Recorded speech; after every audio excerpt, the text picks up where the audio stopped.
Now in question 1, it gives you number of moles, the constant volume heat capacity, the P1, T1, and T2.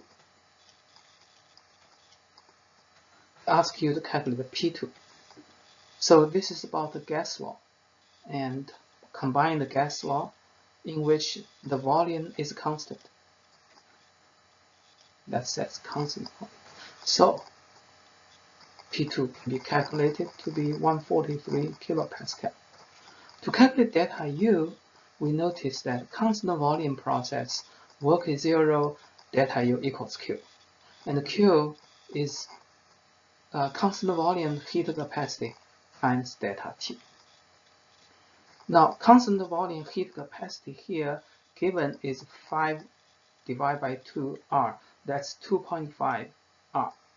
That's the constant volume heat capacity, molar heat capacity.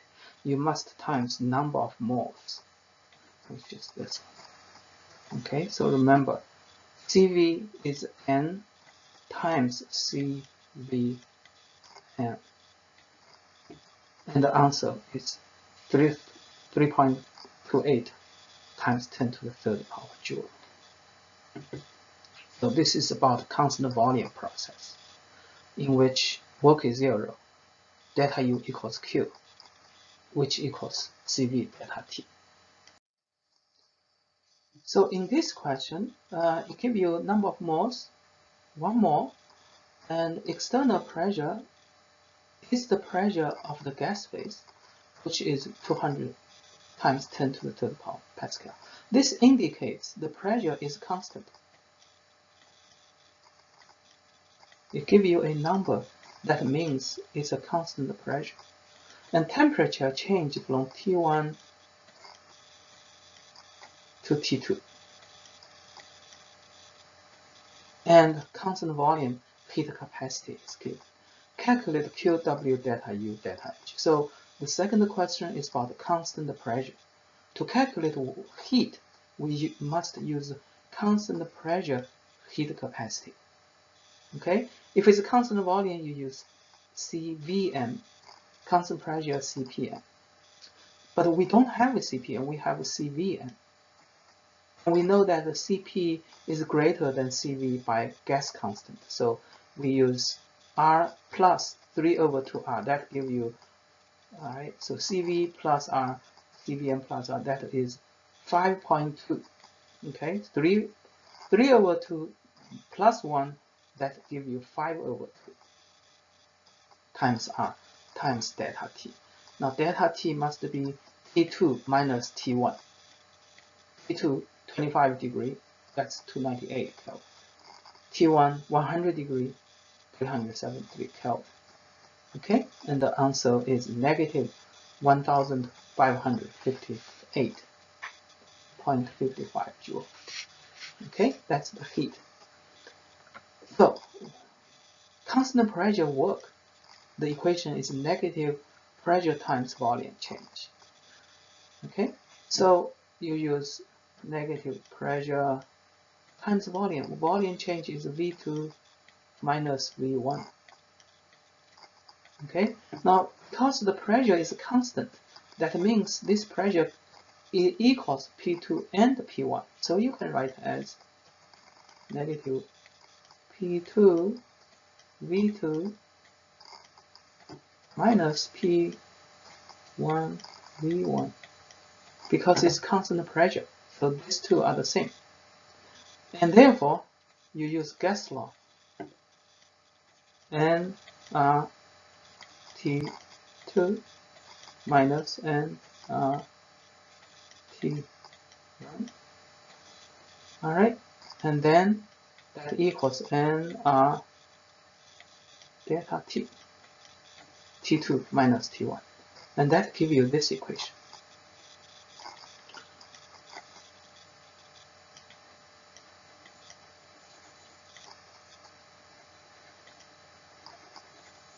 Okay, so notice that you don't have to use this equation. You can calculate V2, you can calculate V2, you can calculate V1, use ideal gas law, and then just PV2 minus PV1. But this is easier because T2, T1 are given, so you just plug in. All right, so that's easier way to do it. Okay. Now at this point, we have two ways to calculate delta U. One is we use the work and the heat and the first law. So delta U equals Q plus W. So that's one way to do it. The other way, we notice that this is ideal gas, and therefore delta U always NCVM delta T. Okay? As long as it's ideal gas, you can always calculate delta U. Use this equation. Now, N is 1, CVM is this, 3/2. Okay? This 3/2R. Times delta T again must be T2 final minus initial. If you don't do that, the sign will be wrong. Okay, you get negative. You see these two numbers are the same. Two different methods give you the same answer. To calculate delta H, we know that if it's ideal gas, it's always NCP delta T. Okay. In fact, this is a constant pressure. So constant pressure, you know, this is also equals heat. And so at this point, you can just write equals heat, but you can also calculate. Okay, so NCP and delta just like that. So in this question, it gives you 2 moles helium, expand isothermally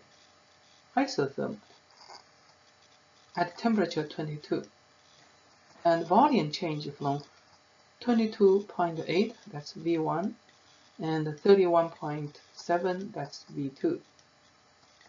Okay, so this is an isothermal expansion.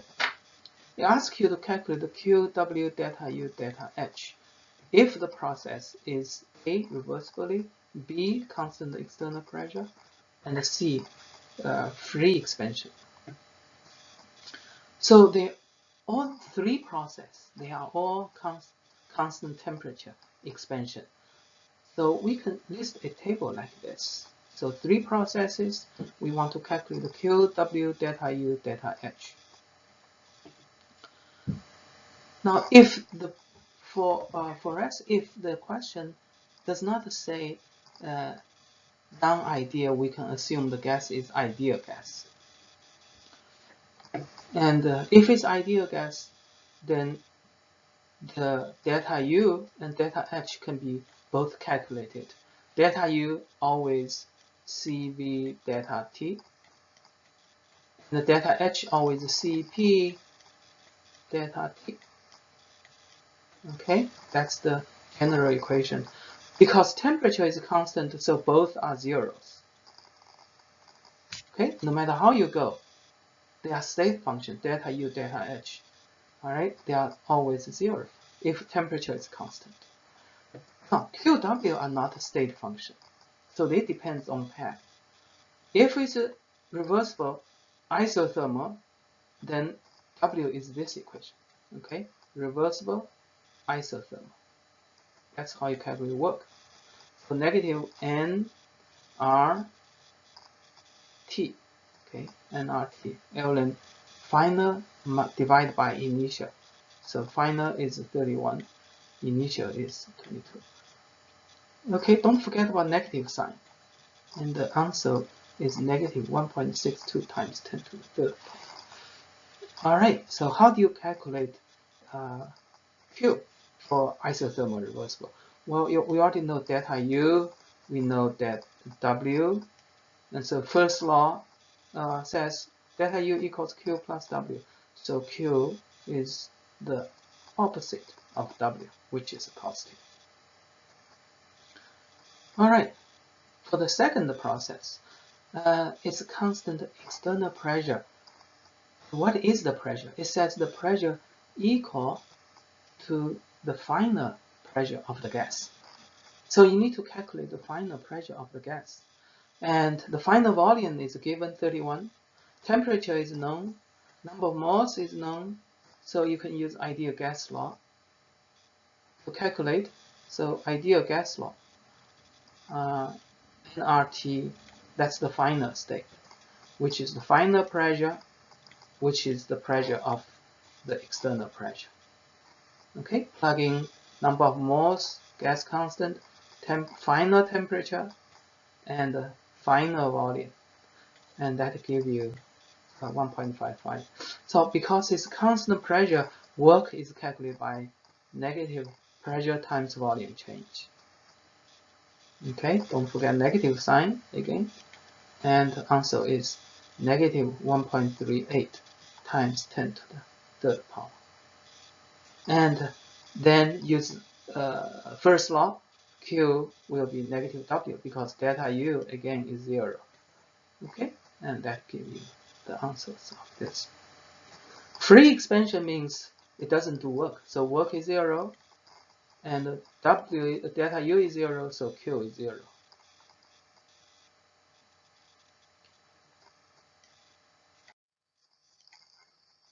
So in question 4, this is about expansion reversibly and adiabatically. Okay, adiabatic means Q is 0. And the first law says delta U equals W. Okay, so that means that internal energy change equals work. So if it's surrounding to work to the system to compress the gas, the internal energy increase, temperature will go up. And on the other hand, if the gas expand, all right, the gas to work to the surrounding, then work is negative. That means internal energy decrease, the temperature goes down. So that's a cooling process. So if ideal gas expand adiabatically, the gas will cool, temperature goes down. So in this case, we should see temperature decrease. Now I ask you to calculate the work. So from this equation to calculate the work, we can calculate delta U. The delta U for ideal gas is always equals to CV delta T. Okay, or N CVM delta T. So what we need is the temperature change. We need to know the temperature change. We know it's a cooling process, but we need to know the T2 exactly. What is T2? We know T1. We need to know T2. And in class, we derived several equations that can apply to adiabatic, reversible adiabatic process. And one is this one. That is V1 T1 to the C's power equals V2 T2 to the C's power. C is the constant volume heat capacity over R.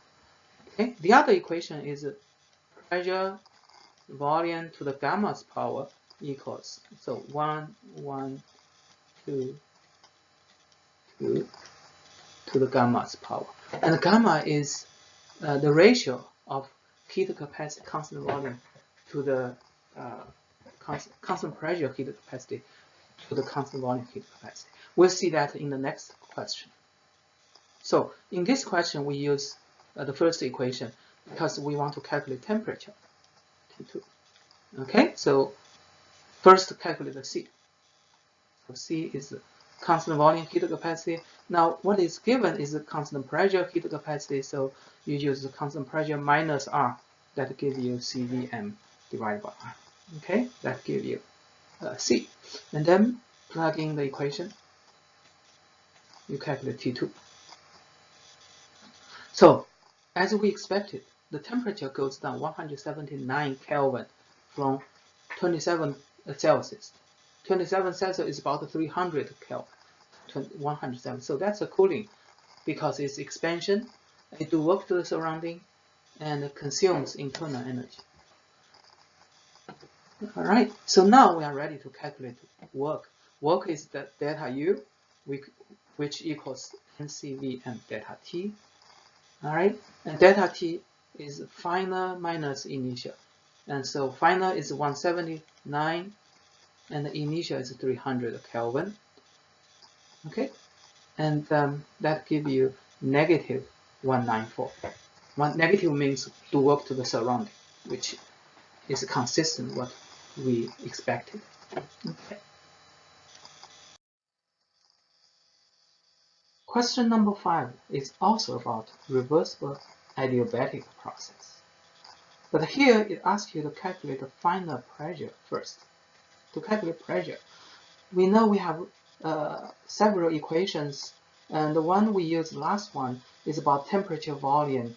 But to calculate pressure, we need to use this equation, P1 V1 to the gamma's power equals P2 V2 to the gamma's power. And so modify the equation, we calculate P2 if we know P1 V1 V2. Okay, plug in. So that gives you the answer 21.8 kilopascal. Now it asks you to calculate work. So this is very similar to the last question. It's adiabatic, Q is 0, and so work is delta U.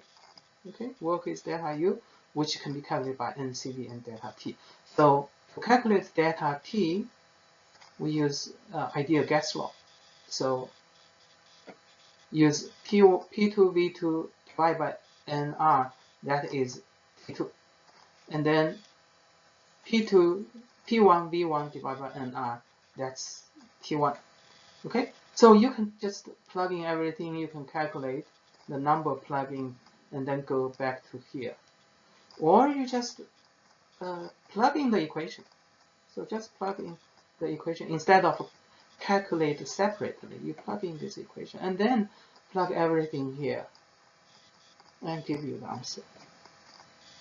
All right, so that's it about this homework.